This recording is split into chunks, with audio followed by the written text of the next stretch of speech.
عدالتوں تک فائلیں لے کے جانا اور لے کے آنا کو اگر سمجھا جائے کہ کسی کا احتساب ہو جائے گا تو یہ احتساب کا راستہ نہیں ہے. ہم دیکھ رہے ہیں کہ جی نیب کے جو 2 اہم عہدے ہیں جس میں ڈپٹی چیئرمین جون سے ہیں وہ آپریشنز کو ہیڈ کرتے ہیں, پھر پروسیکیوٹر جنرل پوری پروسیکیوشن کو ہیڈ کرتا ہے. یہ دونوں عہدے کافی دنوں سے خالی پڑے ہوئے ہیں. اور اس کے علاوہ ہم نے جو دوسری بات دیکھنی ہے کہ کیا حکومت نیب کے جو یہ فیصلہ آیا تھا جسٹس بندیال والا جس میں امینڈمنٹس کو ختم کی, اگر تو اس فیصلے کے خلاف اپیل میں چلی جاتی ہے تو پھر ہمیں یہ آپٹکس کی حد تک ہی نظر آئے گا. لیکن اگر ہمیں یہ نظر آ گیا کہ نئے ڈپٹی چیئرمین کوئی بڑے افیکٹو آ گئے ہیں اور کوئی پولیٹیکل ایفیلیشنز نہیں ہیں اور نئے پروسیکیوٹر جنرل بھی بڑے ایکٹیو آ گئے ہیں کہ جو قانون اور عدالتوں کو سمجھتے ہیں, اور موجودہ حکومت تو چاہ رہی ہے کہ جی احتساب بڑا سخت ہونا چاہیے, اور احتساب اگر ہوگا تو پھر وہ صرف پیپلز پارٹی یا سندھ کی حد تک نہیں ہونا چاہیے, پھر وہ اگر اکراس دی بورڈ ہوگا تو یقین کریں کہ عوام کو بھی وہ پسند آئے گا, بھلے سے اس کی وجہ سے کوئی شخص الیکشن میں حصہ لے سکتا ہے یا نہیں. یہ تاثر بھی بڑا غلط ہے کہ جی جس کی وہ سزا نہیں ہوئی وہ تو کوئی بیل لے کے آ جائے. نہیں, آپ کے کیسز تو ایسے ہیں کہ جس میں آپ کے اکاؤنٹس میں اربوں کروڑوں روپے کی بینکنگ شواہد موجود ہیں, اور اگر ریٹرننگ آفیسر کو چیلنج کیا جاتا ہے کہ جی ان کے یہ اکاؤنٹس دیکھیں یہ کون سی ڈکلریشن دے رہے ہیں, تو یہ تمام کے تمام لوگ نااہل بھی ہو سکتے ہیں. اور ضمانتیں لینا کس گراؤنڈ پہ؟ ضمانتوں کے تو اپنے گراؤنڈز ہوتے ہیں, اس میں یہ گراؤنڈ کہیں نہیں کہ چونکہ الیکشنز آ رہے ہیں تو ہمیں ضمانت دے دی جائے. تو مجھے اب یہ دیکھنا ہے کہ آنے والے چند دنوں میں اگر یہ جو 2-3 ان کی پوزیشنز ہیں یہ فل کر دی جاتی ہے, چیئرمین تو آلریڈی نئے آ چکے ہیں, اور اگر وہ اکراس دی بورڈ یہ عمل شروع ہوتا ہے تو پھر آپ کو الیکشن میں بھی بہتری نظر آئے گی. کافی سارے چہرے جو نیب زدہ ہیں وہ ایون پیپرز جمع کراتے ہوئے بھی ان کی اسکروٹنی ہو سکتی ہے, ان کے ڈاکیومنٹس ریجیکٹ ہو سکتا ہے. بٹ اٹ آل ڈیپینڈس کہ جی کیا حکومت اس فیصلے کے خلاف جاتی ہے جس میں امینڈمنٹس کو ختم کیا گیا ہے, اور کیا نئے ڈپٹی چیئرمین اور پروسیکیوٹر جنرل کی تعیناتی as a right person at the right place ہوتی ہے, یا پھر وہی ایک پولیٹیکل آرم ٹوئسٹنگ کا سلسلہ نظر آتا ہے. ٹھیک ہے, چلیں بھٹی صاحب آپ بتا دیجیے گا. اب جہاں فیصل واڈا بہت سارے بیانات دے رہے ہیں وہ یہ کہہ رہے ہیں کہ جی ایک تو چیئرمین پی ٹی آئی کی اپنی پاپولیرٹی ہے, ایک پی ڈی ایم کی نفرت ہے, تو یہ 2 چیزیں ہیں. آپ سمجھتے ہیں یہ فیکٹر ابھی بھی بودر کر رہا ہے ان جماعتوں کو, اور دوسرے مزاحمتی بیانیاں بکتا ہے, اور جیسے کہ رضا رومی صاحب کہہ رہے تھے کہ پریشر ٹیکٹک بھی ہو سکتی ہے, ہو سکتا ہے وہ نہ کریں لیکن پریشر بلڈ اپ کریں, مگر کیوں؟ رضا رومی صاحب بھائی ہیں, قابل احترام ہیں, ان کی رائے کا احترام, لیکن ان کی نظر غلام محمد قاصر صاحب کا 2 شعر عرض کرتا ہوں ان کے خیالات کی احترام کرتے ہوئے. کشتی بھی نہیں بدلی, دریا بھی نہیں بدلا, ہم ڈوبنے والوں کا جذبہ بھی نہیں بدلا, ہے شوق سفر ایسا ایک عمر ہوئی ہم نے, منزل بھی نہیں پائی رستہ بھی نہیں بدلا. اب رومی صاحب اگر آپ اس جو ہاؤس آف شریف کی حکومتوں کو یا ان کی پارٹیوں کو یا زرداری صاحب اینڈ کمپنی کو یا باقیوں کو اگر آپ جمہوریت سمجھتے ہیں تو سر یہ آپ کی ہمت ہے اور آپ کا حوصلہ ہے. مجھ میں تو نہ اتنی ہمت ہے نہ اتنا حوصلہ ہے. آپ نے مجھ سے زیادہ دنیا دیکھی ہے, مجھ سے زیادہ پڑھے لکھے ہیں, مجھ سے زیادہ آپ گہری نظر رکھتے ہیں. یہ سویلین آمر ہیں سر, منافقت سے بھرے ہوئے, جھوٹ سے بھرے ہوئے, دغا بازی سے بھرے ہوئے, 2 نمبری سے بھرے ہوئے. ایک فوجی آمر جس کو ہم اکثر برا کہتے ہیں, اور مجھے بتائیے جب فوجی آمر آتا ہے تو وہ کیا کرتا ہے رومی صاحب؟ وہ آ کے آئین توڑتا ہے, وہ آ کے پارلیمنٹ کو جو کی عزت کو تار تار کرتا ہے, وہ عدلیہ کا تماشا بناتا ہے, اور وہ الیکشن سے بھاگتا ہے. یہ آپ کی پچھلی پی ڈی ایم حکومت نے کیا کیا سر؟ آئین توڑا, پارلیمنٹ کا تماشا بنایا, سپریم کورٹ کا تماشا بنایا, اور الیکشن سے بھاگے. ہم ان کو ابھی بھی جمہوریت پسند سمجھتے ہیں, اور اب ابھی بھی ان کو سمجھتے ہیں کہ ان کو سر پہ بٹھانا چاہیے, یا ان کو حق حاصل ہے. نہیں سر، ان کو حق حاصل نہیں ہے. وہ یہ کہہ رہے ہیں عوام کا حق ہے. سر نہیں، عوام کا کہاں حق ہے؟ کدھر عوام ہے؟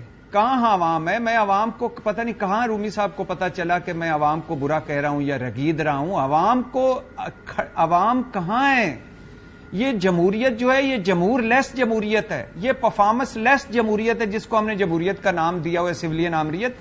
یہ ڈھیلوں والی جمہوریت ہے، یہ پتلی گلی چور دروازوں والی جمہوریت ہے، یہ 5% کنڈے بچے دینے والی جمہوریت ہے. اور دوسری بات ہے کہ ان کے بھائی ان کو سمجھانے گئے، بچے ہیں، وہ 3 مرتبہ کے وزیر اعظم ہیں، بچے ہیں کہ ان کو سمجھانا پڑتا ہے ہر چوتھے دن پہ. یہ گڈ کاپ بیڈ کاپ کا سفر کب ختم ہوگا سر؟ ختم کر دیں اب یہ سر، اب آئیں بڑے بنے. میں نے آپ کو مثال دی کہ 28 سال جیل، 26 سے 28 سال جیل نیلسن منڈیلا کی انتقام لے سکتے تھے وہ، کیونکہ انقلاب آ چکا تھا. لیکن انہوں نے کہا کہ میں نے جیل میں پہلی بات یہ سیکھی کہ سارا کچھ بھول جاؤ، سب کو معاف کر دو. اب آخری بات یہ ہے کہ یہ ٹھیک کہہ رہے ہیں فیصل واڈا صاحب، فیصل واڈا صاحب ٹھیک کہہ رہے ہیں کہ ایک پی ٹی آئی کی اپنی مقبولیت بھی ہے، دوسرا ان کی بدترین پرفارمنس بھی ہے، اور تیسرا جب بھی مولانا صاحب، زرداری صاحب اور ہاؤس آف شریف اکٹھے کھڑے ہوتے ہیں اور جب ہم ان کا ماضی دیکھتے ہیں اور جب ہم ان کا حال دیکھتے ہیں، اور ابھی جو بلاول بھٹو صاحب اور یہ سارے پھر سے جعلی لڑ پڑے ہیں جمہوریت کے لیے، تو جب ان کو دیکھتے ہیں اور ان کی ساری چیزیں دیکھتے ہیں تو ڈیفینیٹلی دل نہیں کرتا کہ کیا کرے بندہ. کیا اب آپ ان کو پھر سر پہ بٹھانا چاہتے ہیں؟ بٹھا چلیں بھٹی صاحب، ٹھیک ہے. تھینک یو سو مچ رضا رومی صاحب، ارشاد بھٹی صاحب، راجہ عامر عباس ہمارے ساتھ تھے. پروگرام میں یہاں پر بریک لے رہی ہوں. بریک کے بعد جب واپس آئیں گے تو بڑا پنجاب میں ایک اسکینڈل سامنے آیا ہے. پرائیویٹ کمپنی کے ناقص انجیکشن لگنے سے درجنوں مریضوں کی بینائی چلی گئی، اور جو لوگ سامنے آئے ہیں وہ اس سے کتنا پیسہ بنا رہے تھے اور کہاں کہاں تک یہ پھیلا ہے معاملہ، اس پر بات کریں گے بریک کے بعد. Welcome back once again. اور ایک ایسے وقت میں جب عوام مشکل میں ہیں اور مہنگائی کی چکی میں پھنسے ہوئے، وہاں پر ایسے گروہ، ایسے عناصر بھی سامنے آ رہے ہیں جو اسی عوام کو چونا لگانے میں مصروف ہے. پرائیویٹ کمپنی کے ناقص انجیکشن کی وجہ سے درجنوں افراد کی بینائی چلی گئی ہے، اور اس کی جو ڈیٹیل آئی ہے وہ بڑی خطرناک ہے، کیونکہ بتایا جا رہا ہے کہ یہ جو سیمپل ہے، یہ جو انجیکشن ہے، یہ تیار ہو رہے تھے ایک نجی اسپتال کی لیب میں. اور یہ بھی معلوم ہوا ہے کہ لاہور کے نجی اسپتال میں انجیکشن کمپنی نے جگہ کو کرائے پر لے رکھا تھا، جہاں بین الاقوامی کمپنی کا انجیکشن خرید کر 6 حصوں میں اسے تقسیم کیا جاتا تھا اور الگ الگ خوراکیں بنا کر انہیں فروخت کر کے پیسہ بنایا جا رہا تھا، اور ایک طریقے سے غیر قانونی طور پر یہ کمائی کی جا رہی تھی. اب یہ بتایا جا رہا ہے کہ جو مذکورہ کمپنی ہے وہ ڈرگ کنٹرول اتھارٹی سے لائسنس یافتہ بھی نہیں تھی اور غیر قانونی طور پر انجیکشن تیار کر رہی تھی. اور خرابی بھی اسی وجہ سے ہوئی کہ ایک جو پورا انجیکشن کا ڈوز تھا اس میں سے مختلف ڈوز تیار کیے جا رہے تھے، 6 تقریباً ڈوز تیار کیے جا رہے تھے. اسی وجہ سے خرابی ہوئی ہے اور لوگوں کو نقصان پہنچا ہے. جو ابھی تک انکشافات آئے ہیں اس کے مطابق یہ بتایا جا رہا ہے جی کہ یہ مارکیٹ میں جو اس کی قیمت ہے وہ 28 سے 40 ہزار روپے ہے. ایک انجیکشن میں سے جب کئی خوراکیں نکالی گئیں تو پھر جو مالی فائدہ تھا وہ 1 لاکھ سے 1.5 لاکھ روپے تک بڑھ گیا ہے. اور یہ بھی بتایا جا رہا ہے کہ مختلف اسپتالوں کو فراہم کی گئی اور اس معاملے کی مزید تحقیقات ہوگی. کمیٹی بنا دی گئی ہے. کیا صورتحال ہے اس پر اب تک جو ایکشن ہمارے سامنے آیا ہے اس سے کیا صرف جو لوگ ابھی تک سامنے آئے ہیں اس میں ملوث ہیں یا اس کے پس پردہ بھی کچھ اور لوگ ہیں؟ ڈاکٹر جاوید اکرم صاحب اس وقت ہمارے ساتھ ہیں، نگراں وزیر صحت پنجاب. سر بتائیے گا پہلے تو یہ جو میں نے ڈیٹیل بتائی ہے یہی ڈیٹیل ہے یا مزید بھی اس میں کچھ ایلیمنٹ ہے جو ضروری ہے بتانا اس وقت لوگوں کو؟ بہت شکریہ صدف. دیکھیں میرا خیال ہے آپ نے بڑی ایکوریٹ ڈیٹیلز بتائی ہیں. میں اس میں صرف ایڈ کروں گا کہ وہ جو نجی ہاسپٹل ہے وہ تو بند پڑا ہے، لیکن وہیں پہ کوئی جگہ لی گئی جیسے آپ نے کہا 2-3 کمرے، اور وہاں وہ فیکٹری نہیں ہے اور وہ تو ڈسپینسر لوگوں نے اس کو استعمال کیا جیسے آپ کہہ رہے ہیں کہ ایک ملٹی ڈوز وائل کو ڈیوائیڈ کر دیا 1-1 cc میں اور اس سے کئی ٹیکے بن گئے اور وہ انہوں نے پتہ نہیں کولڈ چین کے ذریعے یا ویسے ہی سپلائی کر دیے ڈاکٹرز کو، اور ڈاکٹر نے ان کو آنکھوں کی بینائی کو بچانے کے لیے کہ شوگر کی وجہ سے جو پتلی ویک ہو جاتی ہے یا اس میں کلوٹنگ ہو جاتی ہے یا ایج کے ساتھ جو سینائل ڈی جنریشن ہو جاتی ہے میکولا کی یا ریٹنا کی، اس کو بچانے کے لیے یہ استعمال کیے. ایکچولی یہ جو ویسٹن ہے دوائی، یہ ایک ملٹی نیشنل کمپنی روش، بڑی ویل رناؤنڈ کمپنی، اس کی ہے، اور اس کی جو مین انڈیکیشن ہے وہ اینٹی کینسر کے طور پہ یہ ڈرگ یوز ہوتی ہے. جو یہ آنکھوں کے اندر انجیکشن جو لگا، یہ آف لیبل یوز ہے، یہ کوئی اس کا رجسٹرڈ یوز نہیں ہے، نہ امریکہ میں ایف ڈی اے نے اپروو کیا ہے، نہ اس کا یہ والا استعمال ریپ نے استعمال کیا. لیکن ڈاکٹرز کا خیال ہے جو آپتھلمولوجسٹ ہیں، آئی اسپیشلسٹ ہیں، کہ اس کے فائدے ہیں یہ والے، جو اس کو ان انڈیکیشنز میں انٹراکولر یا آنکھ کے اندر استعمال کر رہے ہیں. اور یہ اگر اس کو ڈیوائڈ بھی کرنا تھا تو یہ بھی اسٹرائل ایریا میں ہونا تھا، اور وہ بھی لائسنسڈ ایریا ہونا چاہیے تھا، اور اس میں مستند لوگ ہونے چاہیے تھے، کوالیفائڈ لوگ ہونے چاہیے. ایسا کچھ بھی نہیں تھا. اسی لیے جب یہ پرسوں میری ہی نظر میں یہ چیز آئی، اور جو پیپلز پارٹی کے چودھری صاحب ہیں، منظور چودھری صاحب، انہوں نے فون کیا. جی انہوں نے ہی مجھے ہی فون کیا بائی چانس، تو وہ ہمارے بھی بھائی ہیں، تو انہوں نے مجھے کہا، اور ان کو بہت تشویش تھی اس چیز کی. تو پھر اسی وقت میں نے سر اگر وہ نہیں بتاتے تو کیا یہ منظر عام پر نہیں آتی صورتحال؟ دوسرے مجھے بتا دیں کہاں تک پھیلا؟ آپ نے کہا کہ کچھ ڈاکٹرز نے ظاہر اسپتال کے تھرو ان ڈاکٹرز تک پہنچی ہوگی نا، لیکن کوئی پروسیس تو ہوتا ہوگا، کمپنی کو چیک تو کیا جاتا ہوگا، کیونکہ یہ بھی بتایا جا رہا ہے کہ لائسنس یافتہ نہیں تھی یہ جو کمپنی تھی. دیکھیں صدف، اگر کوئی اپنے گھر میں ورچی خانے میں یہ کام کرنا شروع کر دے گا تو حکومت وقت کیسے پتہ چلے گا؟ کبھی کمپلیکیشن ہوئی ہے تو پتہ چلا نا. اور جب ہمیں پتہ چلا، صرف 2 دن ہوئے ہیں، اس کو اسی وقت ہم نے دیکھا کہ وہ کہاں سے آیا انجیکشن، کہاں سے خریدا گیا، کہاں سے لایا گیا، اور وہ جو ڈاکٹر صاحب نے انجیکٹ کیا ان سے پوچھا گیا. پھر ہم نے وہاں ریڈ کی اور اس کو سیل کیا، اور ان کے جو 2-3 افراد تھے ان پہ ایف آئی آر کرائی، وہ بھی اریسٹڈ ہیں، اور کل ان کی ہم یہ کر رہے ہیں، ریمانڈ لے رہے ہیں. اور پھر اسی طرح ابھی تھوڑی دیر پہلے ہماری میٹنگ ختم ہوئی چیف منسٹر کے ساتھ، اور وہ یہی اسی سلسلے میں یہ میٹنگ ہو رہی تھی. تو ہم نے وہیں فیصلہ کیا، اور میری ریکمنڈیشن تھی کہ آپ اس کو 2 ہفتے کے لیے ہالٹ کر دیں، اس دوائی کا بالکل یوز انلیگل قرار دے دیں، تاکہ یہ کہاں بنتی ہے، کیسے آتی ہے، انڈیکیٹڈ ہے نہیں انڈیکیٹڈ، یہ سب کچھ فریز کر دیتے ہیں ہم، تاکہ ہم 2 ہفتے میں اس کی جو رپورٹیں ہم نے DTL وغیرہ بھیجی ہیں، اسٹیرلائزیشن کی دیکھی ہیں، کون سا جراثیم گرو ہوتا ہے، اور یہ سارا کچھ، اور اس کی انڈیکیشن اور امپورٹ کے لیول پہ بھی کچھ چیک کیا جائے. مجھے یہ بتائیں ان تمام تر چیزوں کو کہ صحیح دوائی پہنچ رہی، کوئی جعلی دوائی نہیں پہنچ رہی ہاسپٹلز تک، مریضوں تک، یہ میک شور کرنا کس کا کام ہے؟ اور کہاں پہ آپ سمجھتے ہیں کس کی غفلت ہے؟ ملزمان جو کر رہے تھے وہ کر رہے تھے، لیکن غفلت یہاں پر بھی ہوئی ہے. اس اینڈ پر آپ کسے ذمہ دار سمجھتے ہیں؟ دیکھیں، جن ہاسپٹلز نے ان کو انجیکٹ کیا یا جن ڈاکٹرز نے انجیکٹ کیا، یہ ان کا بھی کام تھا کہ وہ دیکھتے کہ یہ معیار کے مطابق، اگر میں بھی ڈاکٹر ہوں اور میں بھی پریکٹس کرتا ہوں، تو اگر میں نے کسی کے ٹیکہ لگانا ہے تو میں سب سے پہلے اس کی ڈیٹ آف ایکسپائری دیکھوں گا، اس کی سیڈیمنٹیشن وغیرہ دیکھوں گا، اور یہ دیکھوں گا کہ وہ اس کی وارنٹی ہے ساتھ کہ نہیں. یہ قانون ہمارا ڈرگ لا کہتا ہے کہ آپ وارنٹی کے بغیر کوئی دوائی نہ خریدیں گے، نہ انجیکشن لگائیں گے، نہ استعمال کریں گے. بل وارنٹی اس کو کہتے ہیں، اور وہ ہر جگہ پہ موجود ہونی چاہیے. اگر کوئی اس کے بغیر لگاتا ہے تو وہ اوبویسلی ایک انلیگل ایکٹیویٹی ہے. اور یہ جو ہاسپٹلز ہیں یہ پورے پنجاب میں پھیلے ہوئے ہیں، صرف قصور میں نہیں ہیں. لاہور میں 20 مریض ہم نے آپ رپورٹ ہوئے ان 2 دنوں میں. جب میڈیا پہ یہ ہائپ کریٹ ہوئی، شاید مریضوں کو اتنی اویئرنیس ہی نہیں تھی، آپ لوگوں کے ذریعے اویئرنیس ہوئی. ملتان میں ہوئی، بہاولپور میں ہوئی، شجاع آباد میں، چھوٹے شہروں میں ہوئی. اب وہاں پہ لگانے والے بھی ویسے اس سرٹیفائیڈ تھے یا مستند تھے یا نہیں. اور یہ میں بار بار آپ کو کہہ رہا ہوں کہ یہ اس کا ریگولر اپرووڈ یوز نہیں ہے آنکھ میں لگانے کا، یہ اپنی ومز پہ یہ آپ نے پوائنٹ آؤٹ کیا. سر مجھے ایک چیز یہ بتا دیں، ایک خوراک میں سے کئی خوراکیں نکالی جا رہی تھیں، یہ تو ڈاکٹر کے لیول پہ یا جو وہاں پہ انجیکشن لگا رہا ہے اس کے لیول پہ کام ہو رہا ہوگا، ایسے ہی اس کو تھوڑا کلیئر کر دیں. نہیں جی، میں کلیئر کرتا ہوں. یہ جو سارا میموریل ہاسپٹل ایک پرائیویٹ ہاسپٹل ہے، اس کے 2 کمروں میں یہ کام ہو رہا تھا. کہ ملٹی ڈوز وائل کو لے کے دیکھیں، جب آپ ملٹی ڈوز وائل کھولتے ہیں نا تو اس کو آپ کو کولڈ چین میں رکھنا پڑتا ہے -2 پہ، اور اس کو 8 گھنٹے میں یوز کر کے جو نہیں یوز ہوئی جو بچی کھچی ہے اس کو ڈسٹروائے کر دینا پڑتا ہے.